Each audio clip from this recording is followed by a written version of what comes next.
Йоу, меня часто спрашивают, Пачука, что надо делать, чтобы побеждать на рэп-баттлах? Ну, можно умничать начать, по типу Люмейта, Люмос, Люмос, Люмос. Надеюсь, в ваших бошках хоть чуть-чуть посветлело, а то там узость, тупость, ужас. Лимать чай, снэпдропом доебаться, издание пятое, практический курс, мол, когда тебе кончал в рот баста, это был Васильевский спуск. Йоу, батли со мной, мальчик, тебе нужна будет очень фора, иначе облажаешься просто конкретно. Ты мечтал панчить как Рокки Бальбоа, прилетишь нахуй как Рокки Ракета, а я буду палить по всем засранцам, пока не сдымится парабеллум. Дочери Фабию исполнилось 16. Сикстинская капелла. Вот скажи мне, это классный панч или тупой? Тупой, я могу накидать таких штук 500, легко. Почему-то особенно ценятся тупые в комментариях псевдознатоки, хотят как можно больше шуток про твое дупло.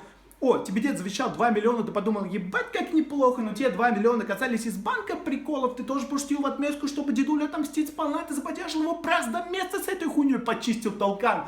Воу, стиля морального жесткого, как в том фильме от Ганнибалов. Есть им седного образа, как Гандальфини в Сопрано, есть и те, кто пишет ответки в толчках. Прикинь, братан, правда, за всем этим наблюдать как минимум забавно. Сочетая в себе стилечки разные, но типа финал моя цель. И пусть на батлах мой голос летает, словно на аисте цепь. Цепь на аисте, я, кажется, понял этот прикол? Я же не тупица, это такой панчлайн, типа кукол птица, да? Сделайте укол в бицепс с пидозным шприцем, все малолетнюю ебану с умом шпица. У меня нет альбомов, нет треков, мне продвигать нечего, мне не нужны нахуй репосты, мой движ лишь одно желание разъебать как можно больше бездарных хуесоусов. Слово Москва, я готов.